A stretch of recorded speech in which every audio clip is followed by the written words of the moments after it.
So yeah, apparently Donald Trump compared video game violence and equated to essentially real violence in the real world. Don't agree with it. Now these three articles you see right here are from sources I don't like using very often because it's the New York Times and Vox.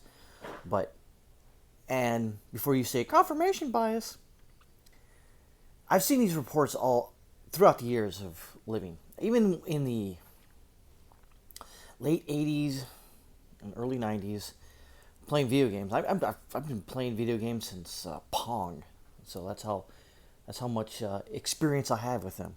I played first person shooters, third person shooters. I played that crazy game Postal. I played anything and everything you could think of that's been deemed disgusting. Quake, the game Painkiller, what the other one? Red Dead Rampage, Duke Nukem. Some of the first-person shooters that are out today, I don't really play anymore. It's because they're just sort of old hat. It's just kind of ridiculous, and it's the same thing. It's essentially playing tag, with a gun, if you will.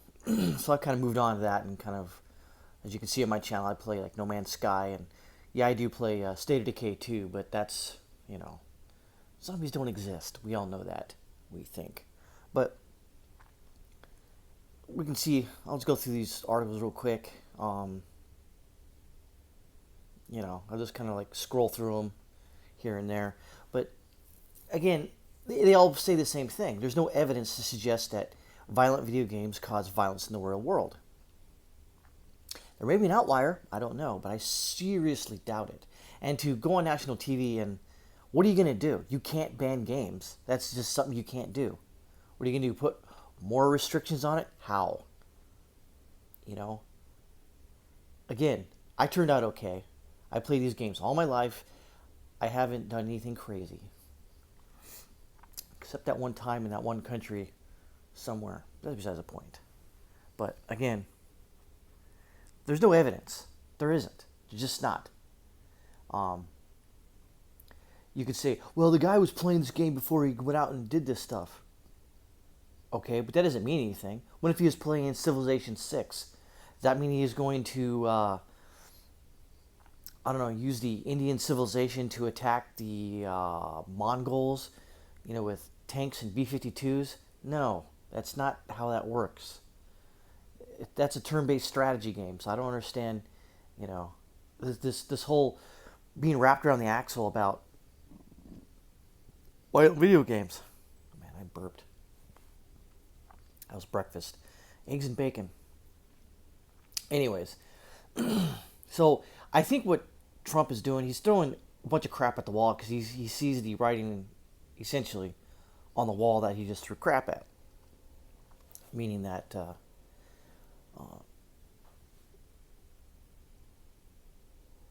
he's just trying to figure out, how to solve the situation. And you can't. This is not a solvable situation. It's not.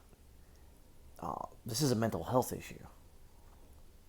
And I also disagree by throwing people in jail just because they're acting weird. Define weird. People act weird all the time in this country. You're going to throw everyone in jail? You might as well. I mean, that'll be a safe, a safe country. But you're not really living in a country. You're in a jail. So again, you can't do that. Well, you can do, if you get enough people together, you can take away someone's firearms. Again, that's a bad idea for the simple fact that, let's say you got a family member you don't like, and you get together like, yeah, let's fuck with them. And then what do? You get some court order, and you take his guns away for 7 days, up to 2 weeks, whatever the law is. Then he gets his guns back.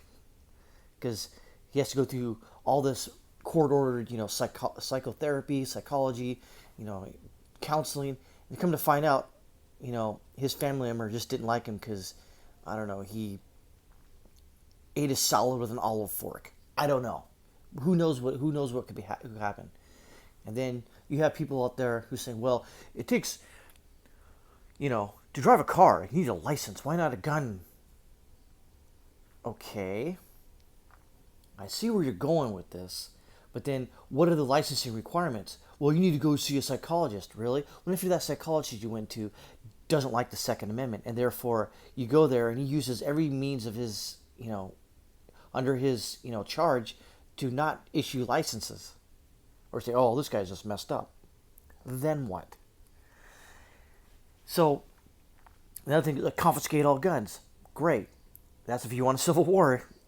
Go ahead and try that. And then, are you really going to... This is the same people that say Donald Trump is a fascist. And that's what you want to do? Confiscate all the guns and give them to a fascist? That doesn't make any sense. And another thing, too, who's going to confiscate the guns? The police? The military? Do you really think they want to do that? There's some people that will give them up. But there's going to be a lot of people that say, whoop, I was on a fishing trip, lost all my guns. Or don't take kindly to being told you will give them up or else. Or it's a gun buyback program. It happened in Australia. It worked. Not really. If you really look at the details on that Australia sort of didn't get them all. I think same thing with New Zealand. I did a video on that a couple weeks ago. New Zealand didn't get them all back, and people are sort of refusing, and they're not all registered. And that's the other thing. Why don't we just register them? You're going to register 400 million firearms? You can't do that. It's almost impossible. Unless you do it by force. Oh, back to the gun buyback program. It was a mandatory gun buyback program. It wasn't a voluntary. There's nothing voluntary about the government. When this happens, it's all by force and the monopoly of force by the government. So is that what we want? I know liberals and progressives and socialists want that. And even, I would say, some authoritarian people on the right, they want that. But it's not going to, the end result's not good. It's just going to get up people getting hurt. And again, do you really think the police and the military really want to go to house and start confiscating weapons? That's not good. There's going to be a lot of people out there that's not going to take kindly for that. There can be a lot of anger. And you really and honestly, those people confiscating, do you really think they want to do that? And they got families? Let's say they support the Second Amendment. You really think they really want to do that? There are people who will do it if you pay them enough. I've kind of posited this theory that if this was going to happen, you couldn't just go house to house. You would have to create a situation to where people would give them up voluntarily, such as if there was some sort of crisis and food was short and the government controlled all the means of production, hint, hint, nudge, nudge, and whereby if you wanted food, you have to give up your weapons or your means to produce weapons, whatever the case may be. That's the only way I could think, honestly, that the government could actually do that. Far being from that, anything else other than that couldn't happen. I follow the law. I'm not going to say if I have any firearms or not, but if I did or didn't, whatever the case may be, I would follow the law to the fullest extent of the letter. Simple as that. If my state that I live in, whatever that may be, requires that I lock them up or do whatever, I will follow the law to the fullest extent. If I do own such firearms, I'm not saying I do, I'm not saying I don't, but I am a supporter of the Second Amendment, and I'll kind of leave on this note. Part of the Second Amendment says a right to own firearms, paraphrasing of course, is shall not be infringed. We're getting very close to these people on the left, mostly, that are tiptoeing right across that line to start infringing, and then going, well, you just don't understand. When the founding fathers, when they drafted the Constitution, they didn't know we were going to have 30-round ghost clips, in a AR 16.5 shooting 223, weapons. They only had muskets and flintlocks and Well, I could say the same thing about the First Amendment. They didn't know we were going to have people like myself on the internet commenting on such frivolities, if you will. They didn't know that that information could go light speed to across the world within light speed. The information gets disseminated so quick that the founding fathers had no idea that was going to happen. They knew newspapers. A lot of times, if you wanted to, like, before I go, let me talk about this. Let's say you had during the right before the Barbary Wars, if a sailor was captured by the Barbary pirates, say he was in Algiers, Tunisia, etc., they'd have to write a letter home. And that letter would have to go on a boat. Hopefully that boat didn't sink. And it would take up to 2 months for that letter to get back to the United States. And that letter would have to find its way to the person. So you're talking up to possibly 6 months for a letter.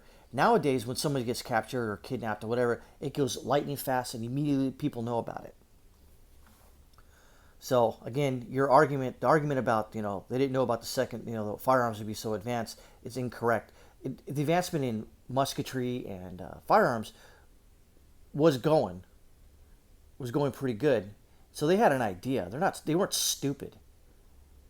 And same thing with the First Amendment. They knew that technology would change, and the way people send and receive messages or news would change as well. They're not dumb. So,